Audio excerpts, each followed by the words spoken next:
Hey, what is up, everybody? Welcome inside the Guilty as Charged podcast, coming to you live after the Chargers have officially clinched a playoff spot in 2022 after beating the Indianapolis Colts on Monday Night Football 20-3. My name is Steven. Of course, I am your host. Apologize for the poor audio in Utah at my parents' house, so we'll get pushed through it today. But joining me tonight are my guys Tyler and Alex. Alex, we'll start with you, man. How are you doing tonight? Did not think we would be here 3 weeks ago, but we have clinched a playoff spot. Even if Lombardi kind of had to drag us there to get us to the finish line, but we scored the touchdowns that we needed tonight, beat the Colts, and it feels good. This is the first playoff berth of the GAC era, if you want to call it that. So It feels nice to have some playoff football to watch, and feels nice that Justin Herbert finally gets to be in the playoffs. Yeah, I mean, a month ago at least I was lamenting about not being able to cover a playoff push since 2018, which was my first season covering the Chargers with Bolt Beat, and obviously that was a long time ago. So, Brandon Staley and company deserve a lot of credit for righting the ship and getting to this point. We'll dive into all of that, of course, here in a second. So Tyler's here as well, man. Tyler, how's it going, man? I'm stoked. I mean, we literally started this with Justin Herbert. We started the podcast with Justin Herbert, so that's nice. But that was also the Anthony Lynn era, and that counts for about 50 years of my life. So going through last year and missing it, finally in the postseason now since 2018, it feels nice. It's weird that it happened so soon, considering just a few weeks ago we were almost out of the postseason altogether. But hey, the teams in front of the Chargers, around the Chargers, went 1-15. The last 3 weeks, the Chargers have now gone 3-0, and they're in. Don't know where they'll end up just yet, but for now, they're in, and I'm stoked. Yeah, man, that's really all we can ask for. I've never seen things line up like this for the Chargers in my entire life. Frankly, for any of my teams, the 1-16 stat is, or 1-15, excuse me, is just crazy. So excited to dive into all of that. We'll figure out playoff seeding down the road here, but more than anything, just excited to cover a playoff push for the Chargers here. Obviously Tara, appreciate her. Loyal listener, super chat here tonight. Chargers are playoff bound. Let's go. Justin Herbert in the playoffs. Defense has been lights out, and we'll get Slater and back for the playoffs both up. So appreciate the comment there, Tara. Everybody else in the chat, let us know how you're feeling after that win. I mean, certainly not a super inspiring offensive performance, but I think what it means for this team overall cannot be overstated. So let us know how you're feeling in the chat about the Chargers being back in the playoffs as of tonight. Feels pretty good, but there's that little thing you can hear. You can hear that little thing potentially on the offense, but it does feel good. Yeah, we'll dive into that little thing here in a minute. But Alex, we'll start with you, man. Your general takeaway as you sit back here, 30 minutes, 40 minutes after that game has officially ended. Kind of had a little bit of time to reflect a little bit on what this win means, obviously outside of being back in the playoffs. So what's your general takeaway from tonight's win by the Chargers? Yeah, I think it's all credit to Brandon Staley in this one, and particularly the last 3 weeks. The Chargers have put together performances where they really allowed the Dolphins to score 10 points. They got 7 off of the weird Tyreek fumble, which is still the most Chargers thing to happen. But they allowed 10 points to the Dolphins. They allowed 3 points to the Colts tonight, and they allowed 14 last week to Tennessee. So Brandon Staley, points, yards, whatever defensive metric you want to use, sacks. We were just wondering what the fuck was a sack 4 weeks ago. They never happened. Kyle Van Noy now has 3 straight games with a sack. Khalil Mack getting in on the action as well. And this team has, completely changed their defensive performances. And, in terms of what that means for Staley and this coaching staff, you pay JC Jackson. Obviously, he hasn't been here since the Seattle game. Joey Bosa has not been here. And the last 3 weeks, you have not played with Derwin James for 2.5 games, basically. And to go 3-0 in that stretch and what that means for this team without those key contributors that were expected to basically be defensive difference makers before the season started says a lot about the continuity, says a lot about the players that have stepped up, like Michael Davis and Asante Samuel Jr. in the secondary tonight. Of course, you have Kenneth Murray, who I think has been playing really well, which has been a nice development. Drew Tranquil, of course, in the linebacker room as well.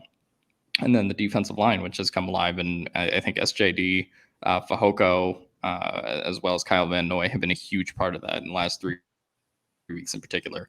So just for the Chargers, I mean, this game for me is all about the defensive turnaround. We'll talk about the offensive turnaround later, but the Chargers did still find the way to put up points on the board when they needed to, and get past this kind of anemic Colts offensive in that situation with Jeff Saturday and Nick Foles.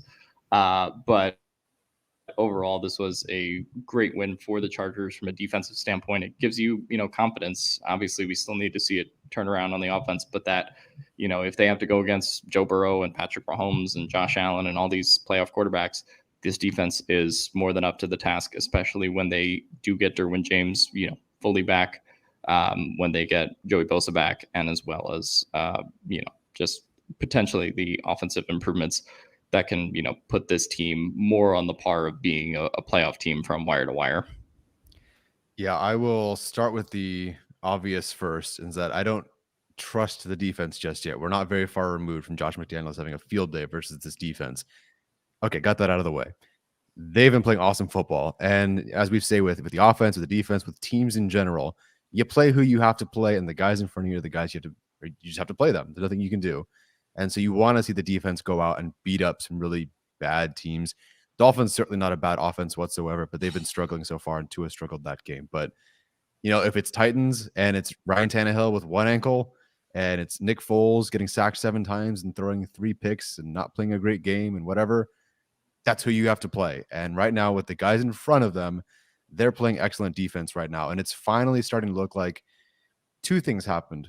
One, I think the guys that maybe should have been on the field or have been the best players are now on the field. Someone like Michael Davis, not that he's necessarily better than JC Jackson, but I mean, so far he's played better than JC Jackson has played with the Chargers this year. They've been missing someone like Braden Fajoko, who's the nose, freeing up other guys. Alohi Gilman's now on the field. Some guys that maybe they didn't want to play, weren't sure about, or they want to let some of the star guys play, like Jerry Tillery. They wanted to get him out there, granted in a smaller role. He's gone, and some of these guys are it's now just the best guys. Like if you were to do preseason and watch the offseason and have these guys compete and shake them up and throw them out there in the middle of the year like they have, like this is like the team you would want out there, because it feels like it's their best players out there. Even if maybe it's not their most talented, maybe it's not their most highest paid guys, it's not the guys they drafted the highest, but it's their best 11 out there right now. Obviously with some guys rotating, so that's helpful for sure. The second is that we've been waiting on these guys, and we finally got everyone who was slow to catch up to this defense, whether it was starting last year or now just this year joining the team. They're finally now up to sync, it feels like Kyle Van Noy. I feel like I've been higher on him throughout the year, just kind of watching him, but he never really had the big plays. Now it's just like week after week after week, 3 weeks in a row, he has 4 sacks now, blew up a screen, playing really, really good football. Steven, I think you said he had the best game of any player when you watched the Titans film. Certainly was very impactful in that game. Kenneth Murray has gone from being a liability to not being great, but you can see, like, even against the Titans, like there was a lot of issues, but he's gone from being a complete liability to actually being a bit of a playmaker in certain moments throughout the game. That's huge. Chris Rumpf, couldn't tell you what he did before last week throughout the entire season. How he's got, he should have had 2 sacks tonight, but he had one last week, huge one, had another sack tonight. Like the guys that really weren't doing much, we were waiting. Now those guys are coming alive too. So you're playing sound scheme football. You have, I think, your best available 11 players out there. And the guys that you needed to step up, that you wanted as a part of your rotation, those guys are stepping up too. I mean, it's just been a really, really nice change for the defense. Again, I don't fully trust them. We're not far removed from watching Travis Kelce have a field day against this defense. But still, for right now, it all looks very positive. And if they want to win 20-3 in the postseason all the way to the Super Bowl, I won't stop them.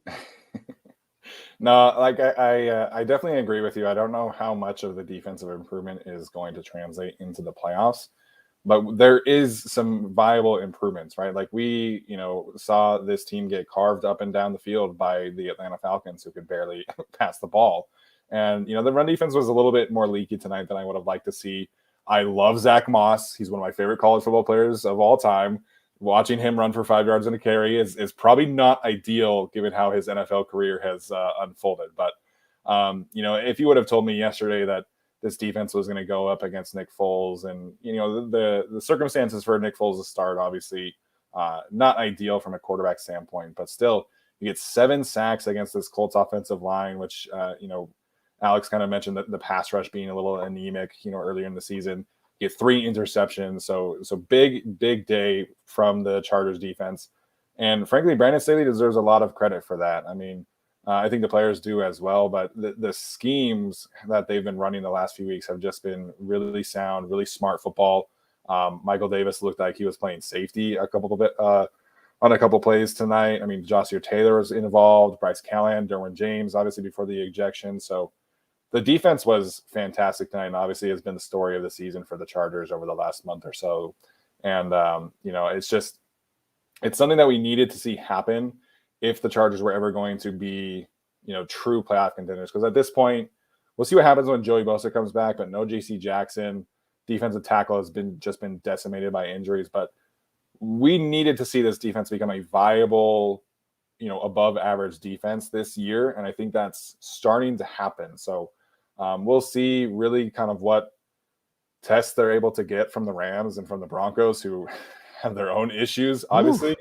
But I do think that we can absolutely point to the defense as an improved unit in a lot of different categories. And, to me, the most improved category is obviously the pass rush and the way that Kyle Van Noy, Chris Rump, Khalil Mack have really come together. And I'm really glad that Khalil Mack got that sack tonight, because he had been rushing so well over the last few weeks and just comes up short, like by a hair here and there. So great unit, great performance by the pass rush unit tonight for sure.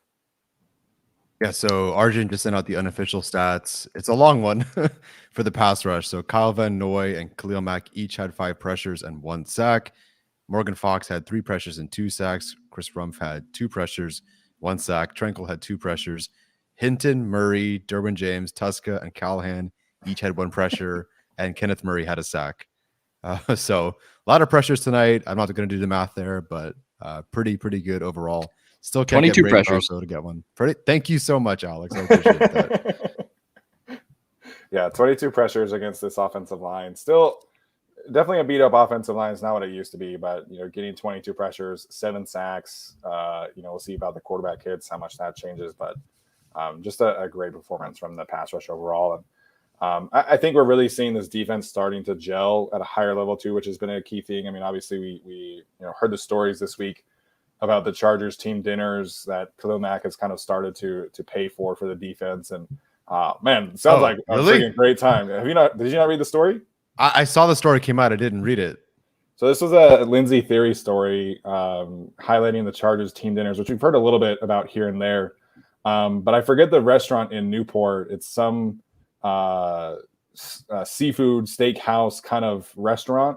And Khalil Mack just kind of started gathering teammates and taking them out. And he's paying the bill for all of these dinners, which have been, up to 40 NFL players at this, very expensive steakhouse seafood restaurant. And, it just is, I think it really highlights the importance of having a guy like Khalil Mack come in and have that kind of leadership, build this kind of character on this team. Kyle Van Noy is obviously leading a lot of team meetings himself. So I think those 2 players individually are really showing their worth recently over the last few weeks. Mastro's Ocean Club. Okay. Yeah, that's a good one. So, okay. Great seafood towers. I get it. All right. If that's working, man, whatever's in the seafood, whatever, go for it. Yeah, it was, of course they interviewed Braden Fajoko about the food, and he was like, he listed off like 7 things that he ordered at their first dinner. And Khalil Mack was like, yeah, get whatever you want, big guy, like go for it. And, it was an expensive ass dinner. Well, expensive for me, probably not super expensive for Khalil Mack at this point. No, that's in his laundry. Yeah. All right, we'll get to some specifics, but want to give a shout out to a couple few super chats, some members. We had Rick join up earlier, so appreciate everybody who's joining up recently. Make sure and get the link to the Discord as well in there. Ricardo Soto-san says, still not happy with the 0 TDs and 3 interceptions for Herbert these last 2 games. We'll certainly dive into that. The interception today was frustrating because I don't even feel like it's on Herbert. And like 3rd and short, the Chargers go stick again, like we always see them do, and it bounces right off of Keenan Allen's hands into the hands of a Colts defensive player. So I share the frustration about the touchdowns. Mhm. The interception tonight, I think, was kind of a non-story, but I know it's a statistic and people will talk about it. But for me, that's not on Justin Herbert. Yeah, and I mean, this is the difference between people who watch the games and people who are going to box score watch, because people say that Herbert had 3 Yeah, for receptions. sure. And you see the one tonight, you see the one against the Titans where the Titans had the illegal batting thing that happened in the air, and Mike Williams just sort of like fell out of the play. So that counted as an interception against Herbert, and 2 of those 3 that we're talking about. So, yeah, I mean, definitely frustrated with the lack of touchdowns. I yearn for the day that the Chargers might have a passing touchdown again. It will come at some point, but yeah. So from that perspective, would just like to see the offense be more aerial, and remember that they have Mike Williams and Donald Parham in the red zone. That'd be great. But as far as the interceptions, I'm not really concerned about it, because it's not like, Herbert was staring down his reads or doing something like that. That wasn't concern in this game. Yeah. As far as the interceptions go, one of them was the flukiest, inbound pass you've ever seen. Yeah. Another one was like that stick call, like you said. Even the one against the Titans that was on Justin Herbert, if you kind of watch the replay, it didn't seem like it's as bad of a decision. Like you kind of want Mike Williams to do a certain thing. Still Justin Herbert's fault, but not as bad. But yeah, the whole 0 touchdowns over the last 2 games is a bit of a surprise. Maybe not as much against the Colts, because I think they're a little bit better defense, but against a team like the Titans, who by all accounts were a bad passing defense, to not have a single passing touchdown is a surprise. After Eckler scored that first touchdown in the red zone, people are like, oh, darn it, like they're padding Eckler's stats to not give it to Herbert. I'm like, I don't know if that's that's not the hill I'm going to die on. Like if they run in the red zone and it scores them 40 points a game, I don't care. But yeah, some people are just kind of upset about that. So at least Herbert's leading them there. I don't know why they can pass from 20 to 20, but they can't run between 20 and 20, but they can run between 20 and 0. But they can't pass from 20 to 0. I don't understand what happens there, especially when you're a quick game offense, but whatever. I also don't totally understand how physics work, because Herbert threw that ball to Keenan Allen and then he just ran out of bounds because momentum took him there. And that would have been a passing touchdown for Justin Herbert as well. So that was kind of an unfortunate one. Man, that play call, I'm not going to lie. When I saw Joshua Kelly pull up to pass back to Herbert, I was like, what is happening? On a 3rd and 1, you're going to do double pass? Like, what is going on? But Justin Herbert just given the last couple of weeks in general, that when I saw that, I just immediately had a Jacoby Myers flashback, just in case something terrible happens on this 3rd and 1. But worked out. So true. And obviously it just uncorked by Justin Herbert there. So the next super chat here from Jeremy kind of leads off into this question.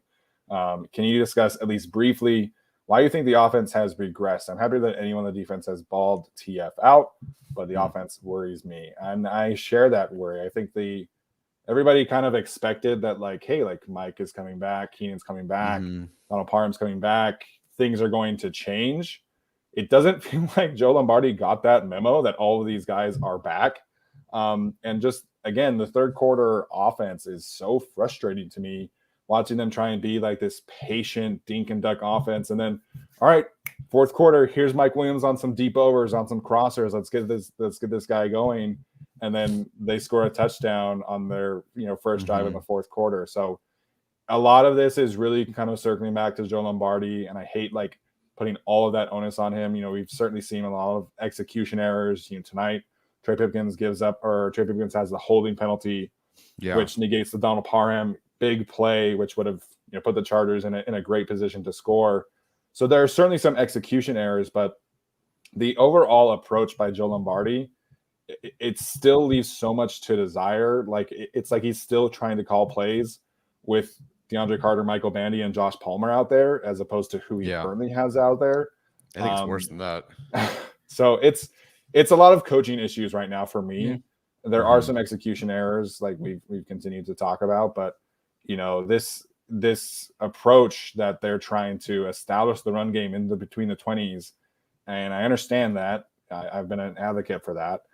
But they didn't throw the ball into the end zone again tonight, at least not that I can remember. Maybe there was one that Justin Herbert kind of threw out of bounds or something like that. Yeah. But it's really frustrating watching them continually throw the ball short of the goal line, and then it's like, oh, we're not scoring touchdowns. Like that's one of the reasons why you're not scoring touchdowns. Mm-hmm. Right. Yeah, it just felt like the whole game Gus Bradley coached like he knew that Justin Herbert and this Joe Lombardi offense would throw short of the sticks. And it just kind of reared its head every time. That 3rd and 14 where they end up throwing like a 3-yard pass to Trey McKitty and he gets tackled like 7 yards ahead of the sticks. Like that's just kind of an example of like, okay, well, I'm just gonna leave that Gus Bradley umbrella back here, and then you're not going to like do anything on 3rd down because I'm just going to make all of my defenders run to the ball, get the run and get the tackle. So just kind of unfortunate in that case. As far as like specific reasons this offense has regressed, it just feels like they're not using the right players in the right situations. We've talked about the red zone troubles and the fact that in this game you have Donald Parham healthy. You got Mike Williams healthy. Not a single red zone call that I can remember with really either of them. And it just felt like as the game wore on, the things that I guess the Chargers do well, they, kind of like Tyler just said, inexplicably stop doing once they get past the 20-yard line of the opposing team. And that's going to, not result. That's going to result in points not getting put up on the board or settling for field goals. And we could talk about some of the specific reasons. The offensive line play definitely hasn't been as good as it was earlier in the season. So I think that's part of the reason as well. The running game has kind of been up and down, inconsistent at times, but just in general, like the stick routes, the spacing on every play, there's just no spacing, regardless of whether they're running stick or they're running something else. It just feels like everything is so clumped together that like no wide receiver really even has like a chance to get separation, right? And like develop a route in which Keenan Allen. You even saw this last year. The offensive regression is just so concerning and confusing because whether it was Steichen in 2020 or even Lombardi last year, it felt like the Chargers just always, had a player that would kind of like be open, whether that was like Keenan Allen on a play. And like now there's just so few plays where you can see that there's like an obvious guy open, or they're just like all clumped kind of like in the middle of the field. And Justin Herbert just kind of, goes through his reads and ends up taking a sack, So yeah. I think there's a lot of reasons that the offense has failed.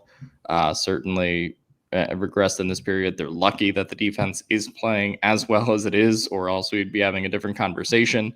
But it is just disappointing because, clinching a playoff berth, having the defense playing as well as it is, the offense is the one thing or the one key component here that is preventing you from being able to, go into Arrowhead and beat Mahomes, or go into Buffalo and beat Josh Allen, et cetera, and, the rest of the quarterbacks that are in the playoffs. This is going to be the one thing that holds them back if they're not able to correct their, Lombardi and, personnel kind of led issues here. Yeah, it was so tough because at some point they just had to adjust to the guys that they had. And I thought at the Chiefs game, granted, one of the scores took a massive kind of Hail Mary shot to Keenan Allen to get close to scoring, but they put up 27 against the Chiefs. Granted, Chiefs defense isn't like great or anything, but they got to 27, and I'll take that all day long. You give me 27, 30 points or so from this offense. Cool. All good. And they were really trying to get Josh Palmer, DeAndre Carter, and these guys involved on crossing routes. And it really felt like Lombardi finally, like you could kind of see it in the Niners game, but against the Chiefs, you could really see they kind of leaned into the guys that they had. And then eventually, you'll get your other guys back and you can really expand your offense from there. But for some reason, instead of fitting to the strengths of the players and the receivers, it really feels like they've just gone backwards. Like this is the offense I thought they would run, week 1 last year against the Commanders. Yep. Were they the Commanders last year? Yeah, sure. No, the Washington football team last year. The football team last year. Yep. Good grief. Okay. Ugh. This is what I expect last year. Week 1, Chase Young, all these guys, young, or an inexperienced offensive line. I don't know. But the second thing too is that other teams have done a really good job generating, or whether by blitzing or just regular pass rush, A-gap pressure. And I really think that when you have a coordinator who's too stupid to realize that you can roll out your quarterback and that your quarterback's better on the move, and that statistically, like literally the defenses statistically that you're facing are worse against play action or guys on the move or whatever, if you can generate great a gap pressure, you're not moving your quarterback. It's a recipe for disaster. I mean, I don't know why.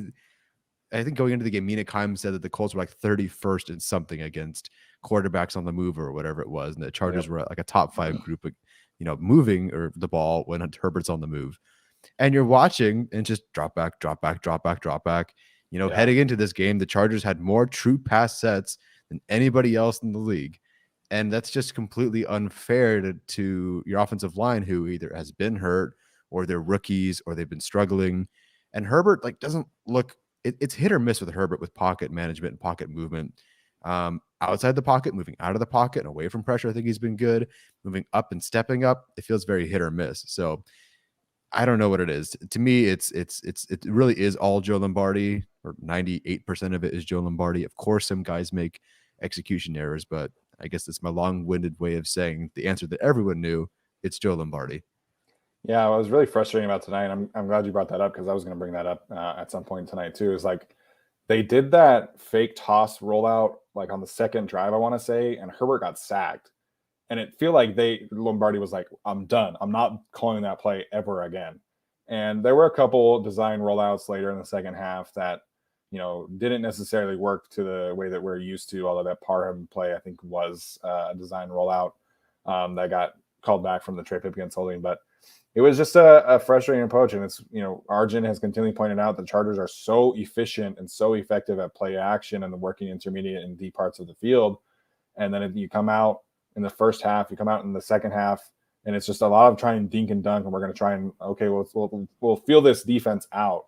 And then fourth quarter happens, second quarter happens, we're going to start opening things up. And it's like, if you just do that the whole game, you'll put up a lot more points. Right. It's so simple to me. And, I understand that Joe Lombardi wants to run these things, and in his mind, maybe he's thinking that he's allowing Justin to get into a rhythm and have some easy buttons, but that's counterintuitive, to what we're really learning about offense in the NFL these days, where all these other teams have these easy buttons that are going for 20 yards instead of 6 or 7 yards. And so that was a frustrating approach. And then specifically tonight, it felt like every single third down was like 3rd and 10, 3rd and 11, 3rd and 15. And you just can't ask Justin Herbert to keep playing like that and expect to be, go into Buffalo and win a playoff game, or even going to Jacksonville for that matter. So, the offense has an opportunity over these next 2 weeks. The Rams defense has kind of been decimated. Obviously, they still have Bobby Wagner and Jalen Ramsey, but they're not going to have to play Aaron Donald. They're not going to have to play, this elite secondary. But and then the Broncos, we'll see what happens there. Kind of sounds like they're checking out as well. So the offense is going to have an opportunity here over the next 2 weeks to really, hopefully, right the ship a little bit more and start being a more consistently explosive offense that we're, or at least used to seeing last year. Yeah.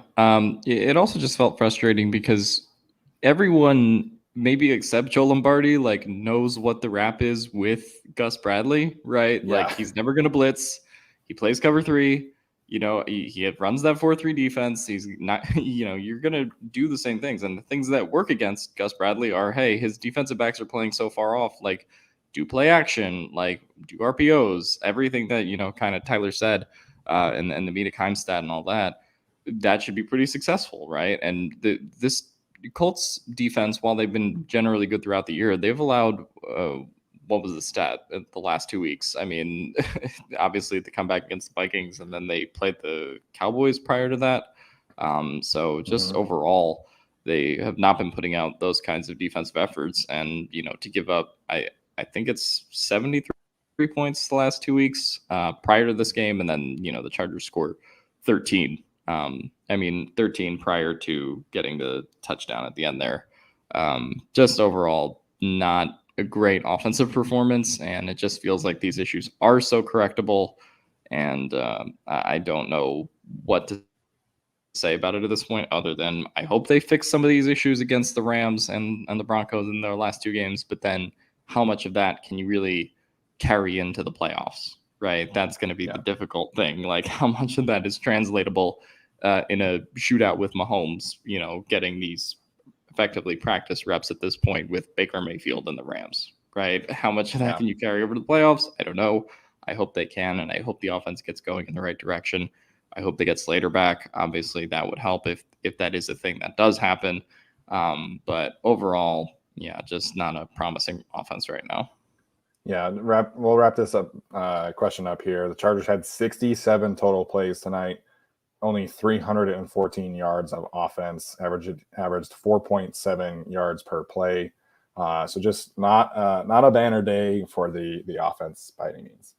We'll get to a couple of the other ones here quickly. Matthew Dahl wants to know, should Derwin James have been ejected?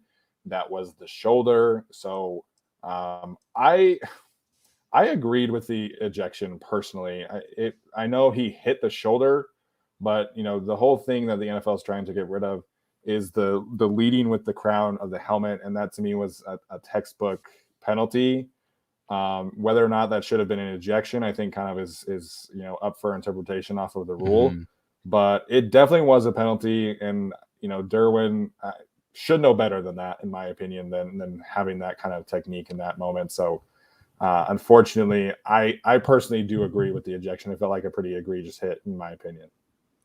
Yeah, I don't know if I agree with it in terms of it being an ejection. I don't even know how the NFL legislates that at this point with what's a flag. Yeah, I don't either. Because for some reason I thought it was like 2 unnecessary roughnesses was then the automatic ejection or something along those lines.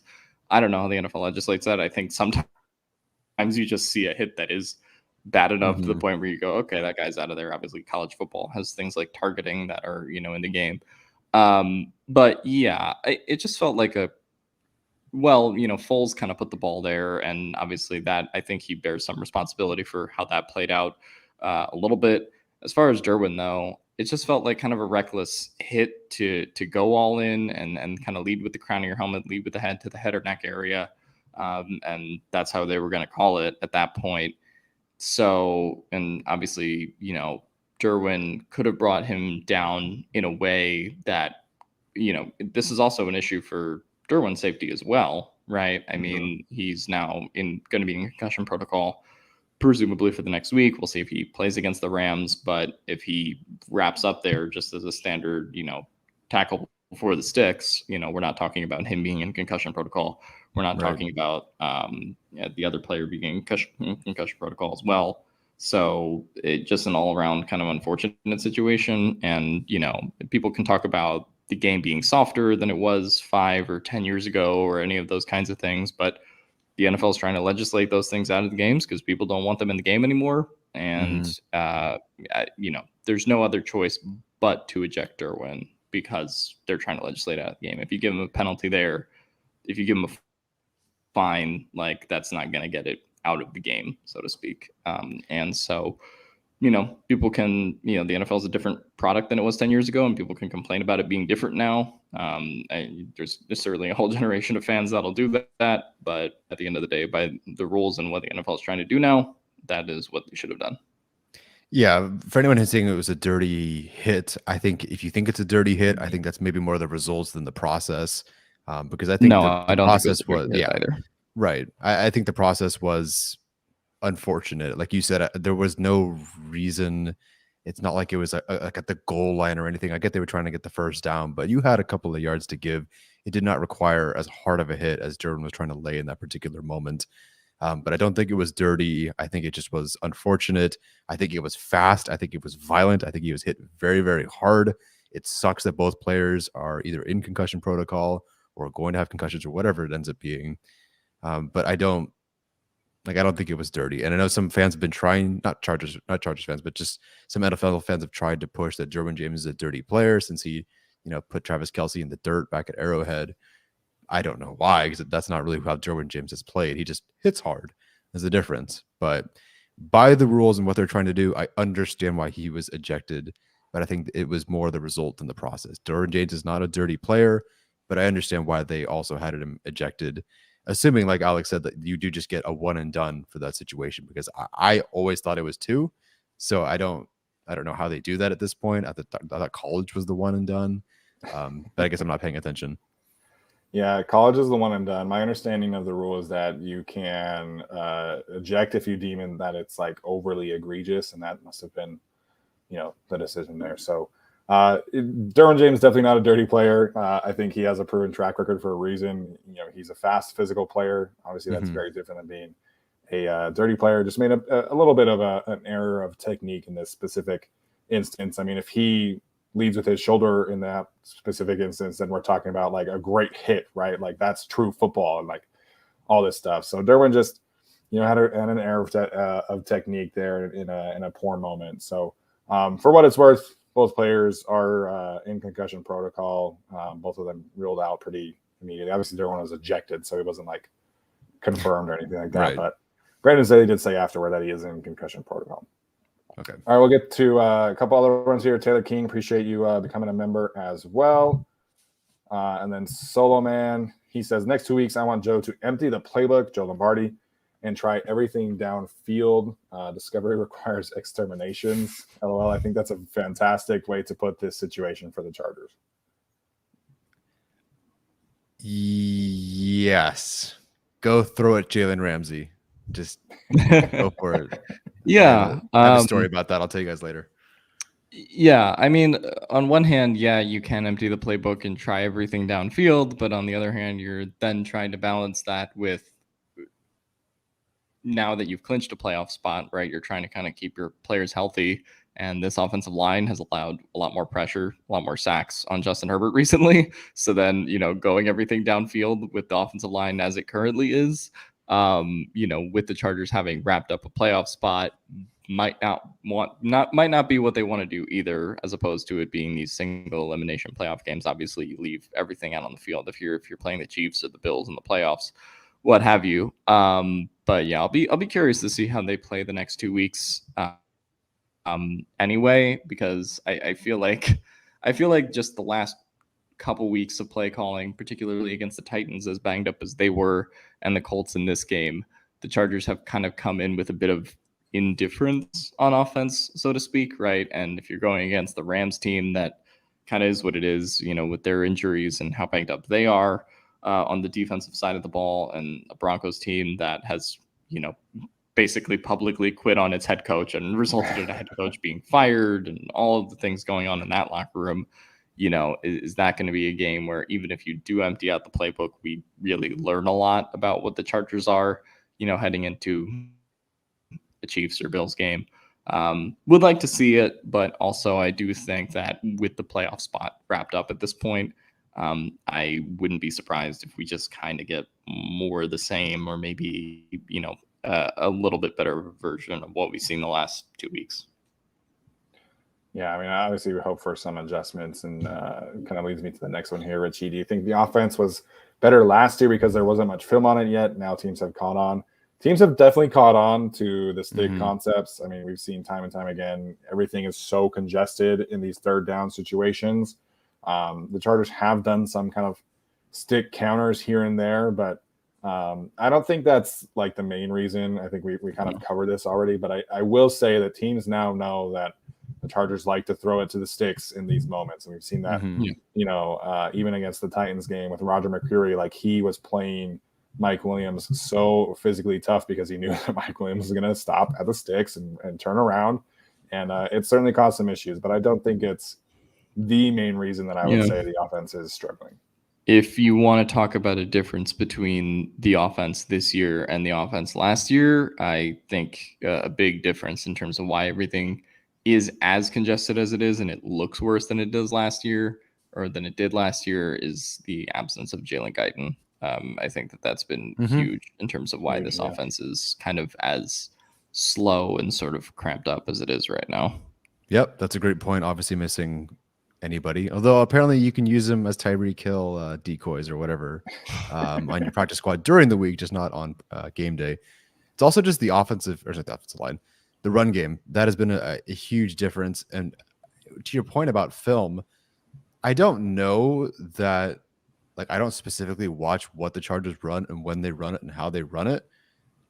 But man, it feels like every team knows what the Chargers are going to do in the run game.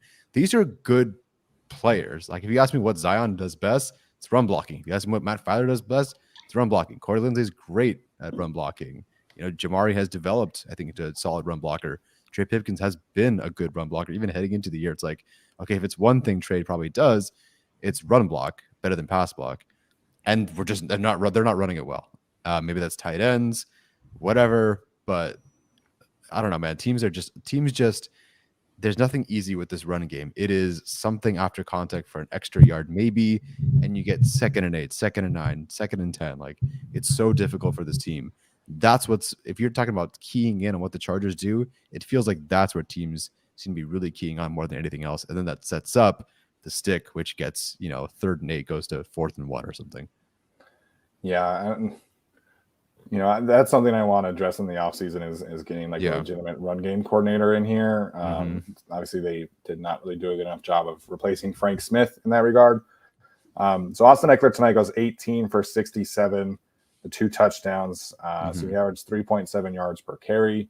And then Joshua Kelly, 9 carries, 33 yards, also 3.7 yards a carry. So the Chargers did rush for over 100 yards tonight as a team. Obviously, had the 1 quarterback sneak for Justin Herbert. So the run game was a bit hit or miss. Last week, I felt like they actually blocked very, very well. It was probably their best run blocking performance since the Browns game.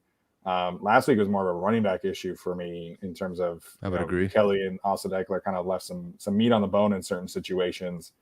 So I'm curious what this week's film will tell. But the run game is absolutely something that has been missing from this offense. Sorry, Richie was after Renee's. I don't know if you want to read this one. I don't know if you want to talk about this. I have no idea. Renee said, why is Corey Linsley's head movement just now getting called when he has been doing that all season? Did they call Corey for a false start again? Yeah, for doing the head down. The quick snap? No, it's for a head movement. Oh, yes, a quick snap, but it was his head movement. It's not like last week when he walked up to the line and then snapped it, or the week before, whatever that was. I must have missed this one. I mean, it was so quick. But yeah, it was just walked up, moved his head, snapped it, called a false start. I don't understand the rules at this point. I have no idea. That and ineligible man downfield, I don't understand what the hell's going on. Yeah, because Corey did this all last year, and there was never an issue either. So I must have missed this penalty. I don't really remember when this happened. So I'll have to go back and watch it, I guess. But yeah, no clue. Yeah, all right, next one here, Keith, and then we're going to dive. I appreciate all the super chats tonight. And it's covered a lot of what we wanted to talk about. But Keith says that he was at the game, just got back to his hotel. Chargers fans took over the stadium, especially at the top of the 4th quarter. Good ratio for an away game. There's been a good ratio all season long. I mean, there was a good amount of Chargers fans in Arizona, in Atlanta. So it's been a good year for the traveling fans. Appreciate anybody who obviously going to these games. Yeah.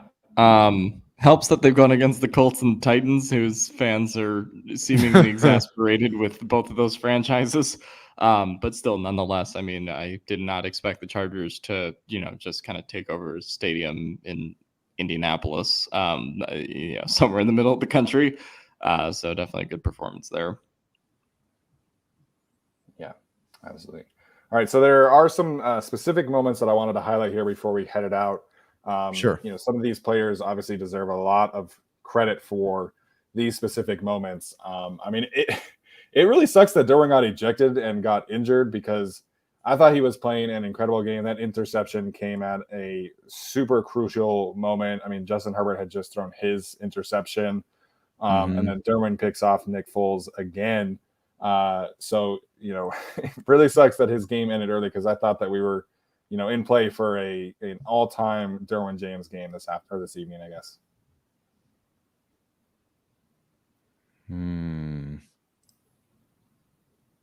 Sorry, Braden tweeted a bear with an eye emoji, so that felt very promising. Sorry, so my brain went a different direction. I apologize, but that's very fun. Is the 3rd week that Ian Rappaport tweets that Joey Bosa's going to be back in practice finally the week? Man, if Joey can come back today, or not today, I'm a mess right now. If Joey can come back soon, that'd be huge. So again, I know that the Colts are not obviously an offensive juggernaut, and obviously Nick Foles, but some of these numbers, just looking at them, I mean, the Colts were 0 for 10 on 3rd down. They didn't convert a single 3rd down tonight. Insane. they had eight they had 8 offensive first downs. 8. They only had 173 yards of total offense. They had 104 passing yards of offense tonight. And then obviously the Chargers get the 7 sacks and the 3 interceptions. Really, the only blemish is the 4.9 yards per carry from the Colts on offense. But I mean, this was a dominant performance by the Chargers defense tonight. And Derwin had a great moment. Asante Samuel Jr. Can't wait to watch that interception on film because that was a fantastic play. So just a great game all around from the Chargers defense tonight. And frankly, been a great month for the defense. Okay. If you had asked me what I thought their yards per attempt was for the Colts, I would not have guessed 5.4 for Moss. I didn't feel like that. I don't know why. I felt like I remember so many more 2nd and 8. So I guess there were a couple big runs in there somewhere, but I don't know. I want to say they got some garbage time with like Deion Jackson at the end too.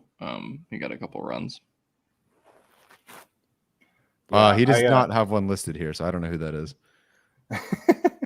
Deion Jackson was the guy who actually started for Jonathan Taylor earlier in the season. So I was very surprised to see my guy Zach Moss out there and used so frankly. So again, really the only blemish is the 12 for 65 from Zach Moss. Other than that, I mean, Nick Foles, 17 for 29, 143 yards passing, 3 interceptions. His QBR tonight was 3.4.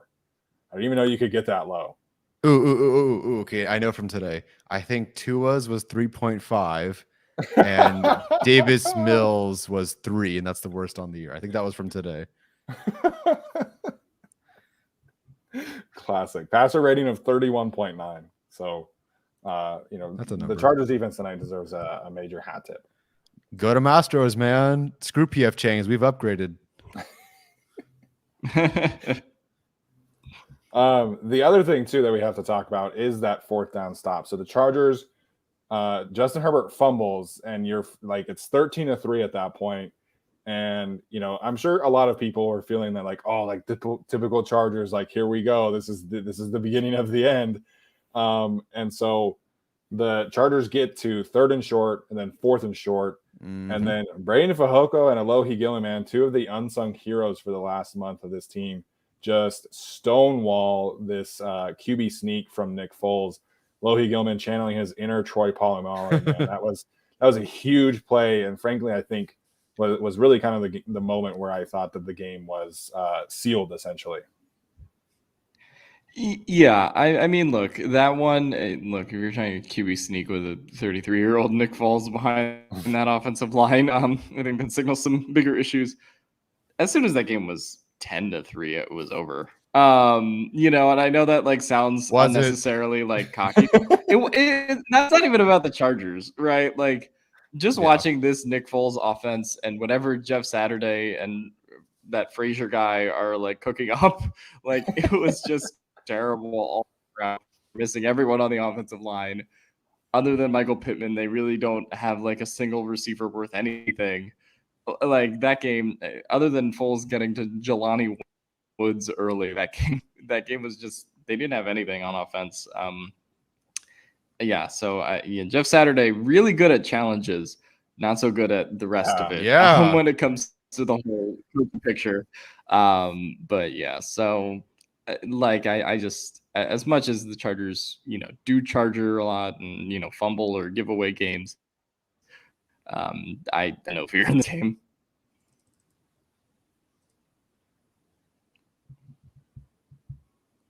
Cool. I was actually just reading Twitter. Are we all doing the same thing right now? Yeah, I was looking for the Brandon Fehoko tweet, but that's what it is.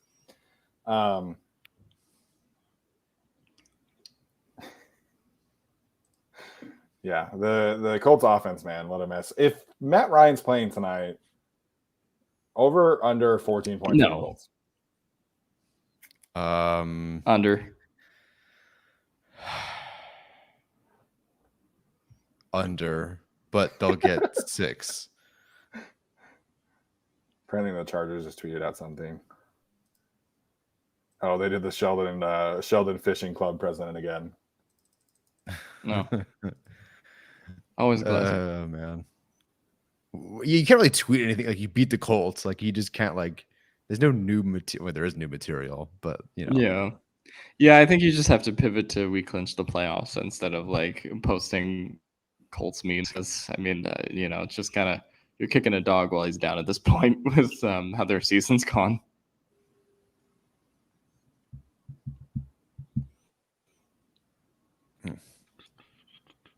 Okay, we're all reading Twitter.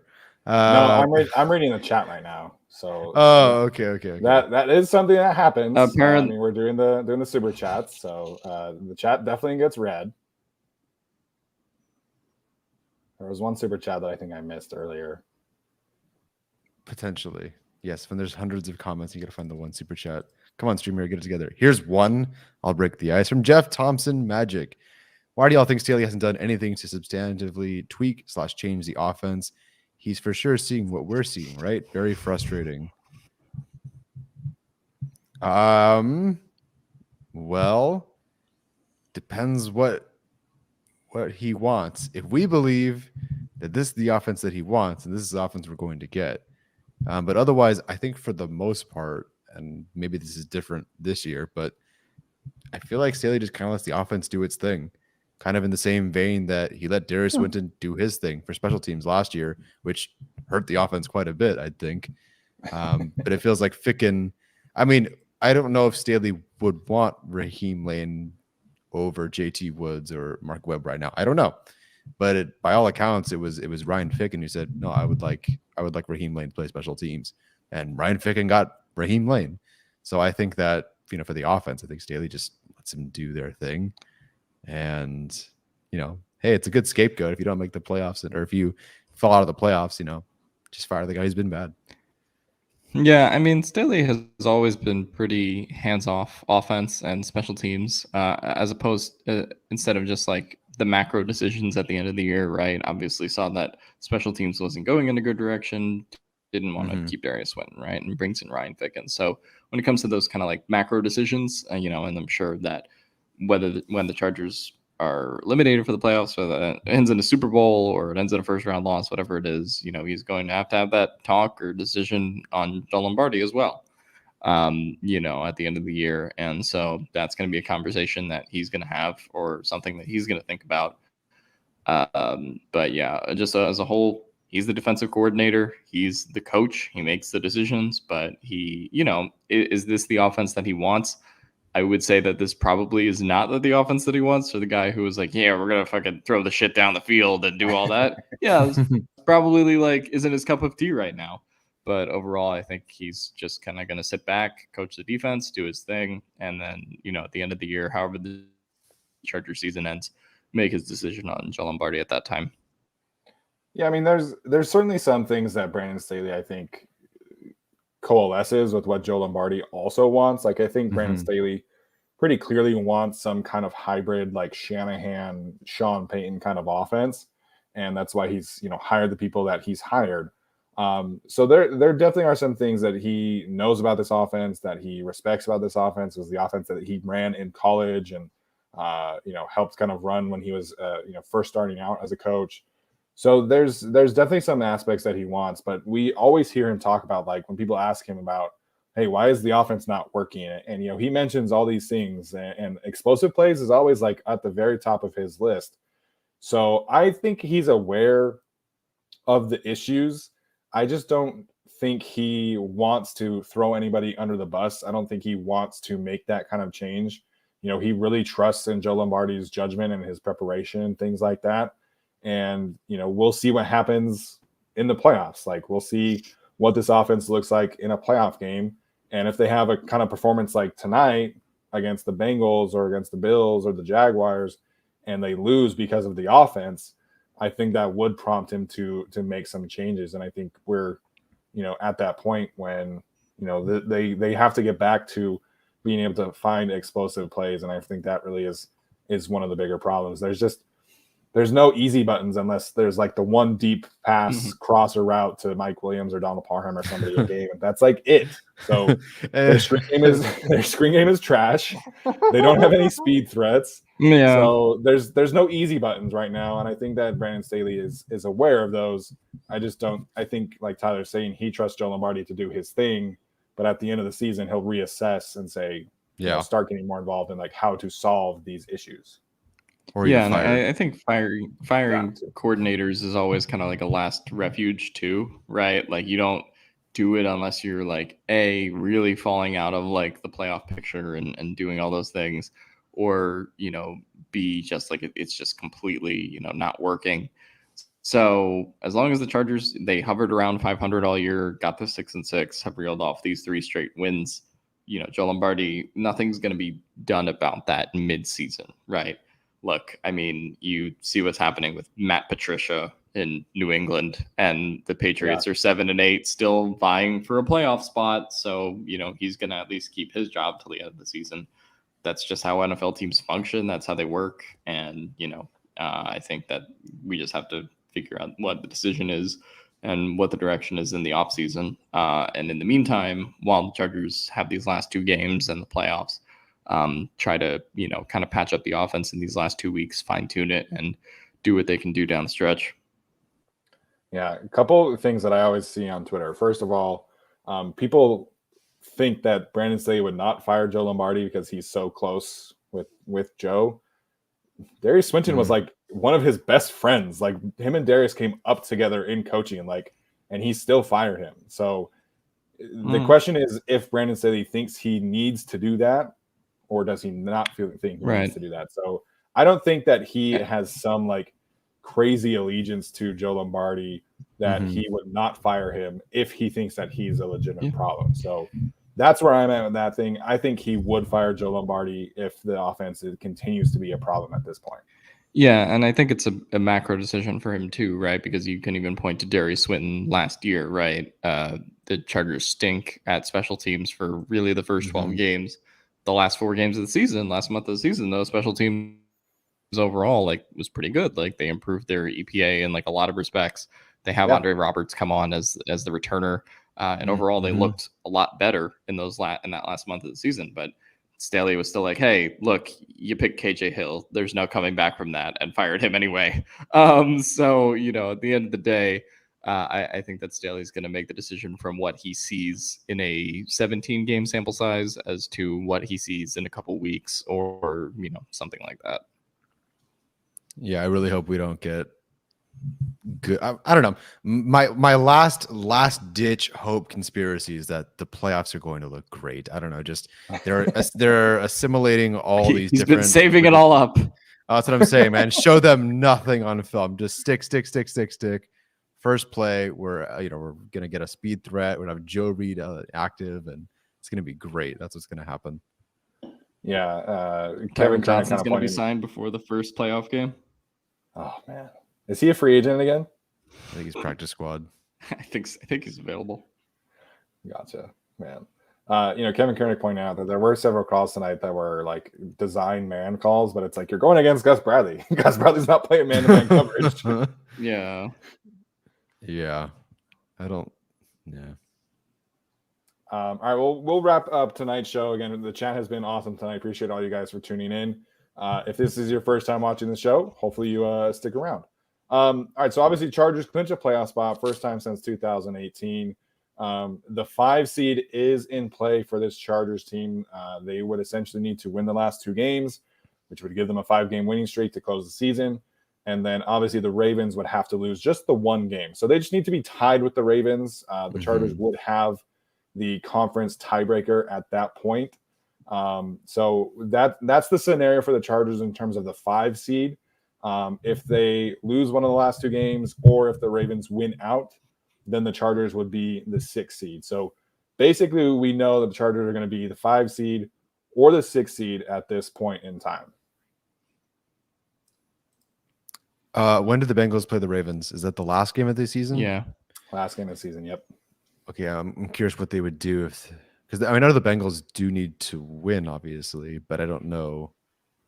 at that point if they could rest their starters or not, because that's kind of that's the loss you're looking for the Ravens. So well, if the Bengals win this next Monday against the Bills, then they're still in contention for the 1 seed. So then I don't think they would rest their guys. Gotcha. Yeah. So if they, I can't see them resting the starters, because if they lose next week against the Bills, they would still have to beat the Ravens to win the division the week after that. Oh, okay. Cool. Yeah. That's and good. Then the Jaguars and the Titans, basically, they're going to be in a week 18 win and in situation as well. So I'd be pretty surprised if it's not the Jaguars getting that 4 seed at this point. I mean, the Titans have everybody on injured reserve at this point. I guess there's theoretically a chance that Ryan Tannehill comes back for that specific game, which is crazy considering he just had ankle surgery. But yeah, it seems like to me. Wait, you mean the Jaguars game? Yeah, Ian Rappaport said earlier this week that there's a chance that Tannehill plays in the Jaguars game, Week 18 matchup. Oh, okay. That's why they haven't put him on IR yet. Okay, I'll say this. I think, as ridiculous as this sounds, I think I'd rather play the Bengals than the Jaguars, which sounds ridiculous. Really? Because the Bengals are clearly probably a better team. And I'm not even considering the fact that the Chargers have beaten them last year, although that helps. I just feel like the Chargers need to play anyone where you feel like there's the most coaching advantage possible in terms of head coaches. And I think Doug Peterson just has a bit of an edge over Zach Taylor, even though the Bengals are better overall. I mean, we saw this year what it looks like when Staley's defense, who, I mean, they kind of had Joey Bosa for a half then, plays against Doug Peterson. I mean, they tore up this defense. Whereas the Bengals, I think, could also do that. But I feel like Zach Taylor is just not quite the same caliber head coach. Yeah, I mean, I'm not going to go as far as to say I would rather play the Jaguars than the Bengals, but I think the gap between those two matchups for the Chargers is not as big as some people would make it out to be. Now, if the Titans win that, Week 18 game somehow, then obviously that changes. Give me the Titans, baby. Give me the fucking Titans. But, look, I mean, Doug Peterson is a really good coach. You have Trevor Lawrence, who is on a heater the last month of the year, has really improved and has started to develop. I think there are a lot of reasons that the Chargers should not want that matchup, especially with the defense playing a lot better down there in Jacksonville. So yeah, as a whole, I would rather still play the Jaguars. Also, big difference between playing in Jacksonville versus winter Cincinnati as your road playoff game. But yeah, so wouldn't say that I would prefer to play the Jaguars, but I do think the gap between those teams is a lot smaller. I think for me, when I'm ranking these teams, if you will, like who I would least rather play, I think the Chargers are going to have to get to 27 points at minimum in the playoffs. I just feel like the chances of that happening against the Bengals would be the least likely of all of the teams, because the Bengals to me are one of the best, they're one of the best coached units in the league. Lou Anamoromo is a fantastic defensive coordinator. I mean, we've seen time and time again what he does against these teams. So I feel like the biggest coaching mismatch of any of these potential matchups is the Bengals defense versus Joe Lombardi. That's just how I've kind of looked at this, because Brandon Staley is really starting to find his stride. So while Doug Peterson probably does have an edge over him, I think we can at least trust this defense to play a little bit more up to par against the Jaguars than the last time we played them. Right. And I don't want to use the last time we played the Jaguars as the sample size, but I mean, They did boat race us by 28 points, right? Obviously that was a different Chargers team, a couple months ago, and that was the game where everyone and their mother got injured. But at the same time, it just feels like, I don't know, that game kind of has some disaster potential, just in terms of, what the Jaguars are on this hot streak they're on. But yeah, I don't care as much about the opponent, I guess, as much about the seed. I guess the seed could end up mattering if you're the 6th or the 5th seed, depending on who advances in the playoffs. We've seen crazier things happen. So yeah, I think in theory you want the highest seed either way, and you probably still want to go to Jacksonville over Cincinnati. But yeah, not too concerned about the seeding at this point, rather than just making the playoffs, because it's going to be a tough game either way. At Buffalo is the worst, right? Yeah, 100%. In terms of weather, I mean, their team just got snowed. All their cars got snowed in, man, while they were gone this week. Yeah. But I do agree with Alex. I think if they can get to the 5 seed, it does give them a potential advantage, because if you theoretically the 7 seed, which would probably be the Dolphins at this point, if the Dolphins go into Cincinnati or whatever, then there's a chance that the Chargers could host a second playoff game, if I'm not mistaken. So that is something to consider too, if they're able to get up to the 5 seed. Joey Bosa. Did somebody else just tweet something? Nope, not a tweet, but Oh, somebody messaged you? Ooh. Gonna just move on. We'll talk about that afterwards, I guess. But yeah, obviously very exciting times to be a Chargers fan right now. Back in the playoffs. Again, Brandon Staley, Justin Herbert, all these guys deserve a lot of credit for getting this team into this position. So Tyler, we'll wrap this up for you, man. Any final thoughts before we head out? Next Sunday, it's Arjun's birthday. So if you see him at the game, we're going to be there. I'm taking Arjun to the game. Wish him a happy birthday. He's turning 21. Ooh. If you see him, you can now buy him alcohol. He definitely never had a drink before in his life. So happy birthday in advance, Arjun. Hopefully we can get a win against Baker Mayfield and the Rams. Yeah. Happy early birthday to Arjun. I will be there as well. Me and Brooke are making the trip down. We're going to the Rose Bowl the day after that. So it should be a fun one. Alex, any final thoughts before we head out? Yeah, it's great that Arjun's never had a drink. I've been drinking a can of Malibu the entire podcast. I don't know. Overall, yeah, I think this was a good win for the Chargers. Happy to see them in playoff positioning. And yeah, I hope that Arjun's birthday is not upset by 2-time MVP Baker Mayfield. I hope that the Chargers can secure a win and not spoil what should be a really good birthday for Arjun. But yeah, so happy that game got flexed out too. I could not take another one of these. Let's stay up till it's 1 a.m. On the East Coast kind of games. But overall, happy the Chargers got the win tonight. Happy they're in playoff positioning, and bring on whoever it is in the playoffs, and pray to God this offense looks better the next 2 weeks. Yeah, I am a little surprised they didn't choose the Packers and the Vikings over the Ravens and the Steelers, but I guess the Steelers are technically still alive somehow, which is crazy to me. But that's the NFL this year. Obviously, really excited about this upcoming stretch for the Chargers. A lot of the fact that they could get to 11 wins still is kind of crazy to me. So hopefully the offense can get right, take care of business over the next couple of weeks. If you offer me any alcohol next week, I will politely say no and pass it to Arjun. So if we want to get Arjun really drunk on his birthday, just offer it to me and I'll just hand it over. Can he be on the podcast after getting shit faced for his birthday? I want him to do the analytics. There's some analytics. Yeah, analytics with Arjun Anonymous. There we go. But yeah, man, obviously appreciate everybody tuning in this week. Great win for the Chargers. Great moment. Great day for the franchise. Everything lined up perfectly for them this weekend. So we'll be going live on Thursday this week for our preview show, and then obviously Sunday for our regular show after that. So appreciate everybody tuning in tonight. That's going to do it for us, and we'll see you on Thursday.